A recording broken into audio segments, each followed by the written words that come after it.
Halloween, happy Thanksgiving, happy Christmas, happy Valentine's Day, and happy birthday. I hope you are all having a wonderful 2020. I know I am. You'll have to excuse my setup over here, just moved. Just pretend that something's on that monitor right over there. I was too lazy to put something up. That aside, I don't know if you guys have heard, but YouTube subscriber counts, they've been down snapped. Poof, gone, out of existence. Why did YouTube make this change? The same reason why they make all the other changes they made on this godforsaken website. For no gosh dang reason. YouTube is like a spoiled child who always does the opposite of what you tell them to do. You ask them to not tamper with sub counts, they remove them completely. You ask them to bring back the old layout, they don't listen. You ask them to stop terminating channels unjustly, they still don't listen.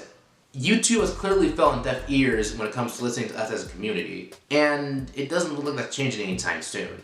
Let me start by mentioning that YouTube isn't the only social media platform that has abbreviated their numbers. If you go to any type of social media, whether it be Twitter, Instagram, Reddit, you'll notice that once the number passes 10,000, it automatically gets abbreviated. But the thing that sets YouTube apart from other social media platforms is the fact that your subscriber count affects everything related to your channel. More subs equals more views, which equals more promotion from the algorithm, which results in even more subscribers until the process repeats itself. Those of you who are YouTubers already know this. What you might not know is that YouTube is slowly trying to make sub counts less relevant to the site.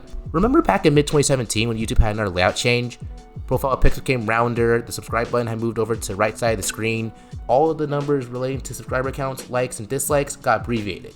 The only way you could see the full number of likes and dislikes on a video was by hovering your mouse over the like and dislike buttons. This made videos like neutral response slightly harder to keep track of because of the 3-digit limit YouTube placed on the like, dislike, and subscriber button. What makes subscriber counts stand out is that they were only abbreviated in the subscribe button itself. If you were to visit a YouTuber's actual channel, you would still see their full number of subscribers.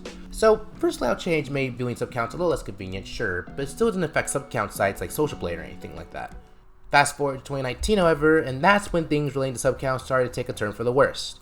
In May of last year, YouTube announced there were going to be abbreviated sub counts across the site, so regardless of where you looked, your sub count would be abbreviated. This change eventually took place during early September, and since then, YouTube has not felt the same for me personally. Subscriber tracking sites like Social Blade no longer work the same and went from looking like this to this. Most people didn't ask for abbreviated sub counts, and the small 1% that did are probably ecstatic that this change has taken place. But most of us aren't, and that's for good reason. Think about it this way. When you're watching a football game, basketball game, or anything that involves competition really, what is the one thing people are paying most attention to? The score. The numbers that appear on the left and right of the scoreboards. They may just be numbers, but those numbers have brought people together and torn people apart. Same goes for video game tournaments. If you search up Smash Bros. Tournament, one of the suggested options is Smash Tournament Rage. What are the causes of the rage? Numbers. Usually in Smash tournaments, people play using stocks, which are the number of heads under the character's portrait. The heads represent lives, and when you KO the opposing player and take all their stocks away, you win. Now, has this caused some unfair and unnecessary rage from competitors at times? Sure. But has it kept it interesting? Definitely.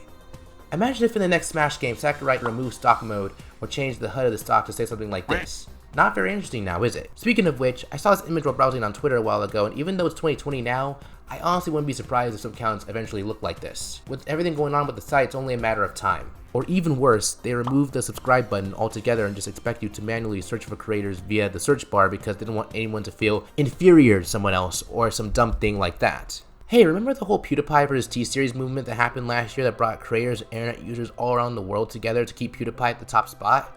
That won't even be able to happen now because of how YouTube's tampering with the sub counts also affected how Social Blade runs. Gone are the live subscriber counts that Social Blade was well known for, and a thing now in its place are sub counts that don't move at all. In a way, you could say that this kind of acts as the death of Social Blade because live sub counts have literally flatlined. It's kind of scary to think that if YouTube had implemented this change just a year prior, we wouldn't have gone the historic YouTube war that was PewDiePie vs T-Series. Say what you will about PewDiePie as an individual or T-Series as a corporation, but that movement brought the YouTube community together like no other movement prior. And without full number sub counts, it wouldn't have happened. A couple months ago, my friend Luix posted a video talking about the new policies that YouTube put in place in December and how that resulted in videos like iDubbbz leafy content copy being taken down unfairly.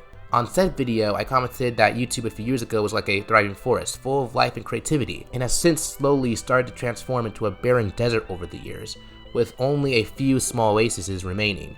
The oases representing the few good things left on the site. YouTube removing full number of subscriber counts, likes, and dislikes is then destroying another one of the few oases they have left. Full numerical sub counts not only make things like YouTube drama more interesting, but it also make creator feats like getting 100,000 or 1 million subs more meaningful and exciting. 100,000 and 1 million are still big numbers no matter what. and the accomplishment will always be a big one. But I just can't help but feel that with the removal of phone number sub counts, it won't feel as big as it could. If I'm ever able to get to 100,000 subscribers, I would be completely blown away and ecstatic. But I would be even more ecstatic if I could see the full number of people who are subscribed to me, because every number counts in my eyes. Part of the reason why I still use the old YouTube layout, aside from it looking aesthetically better in my opinion, is because I can see the full amount of likes, dislikes, and views on a video. If YouTube won't bring back full number sub counts, I think they should at least do this. Give us a choice. Let us choose on how the numbers are displayed. Give us an option in the Creator Studio or something. The future of YouTube looks bleak, and it's a shame to see the site that I have grown up watching fall to the ground like this. Overall, I hope you guys enjoyed the video, and I hope you guys understood my points, and I hope you all have a blessed day. Peace.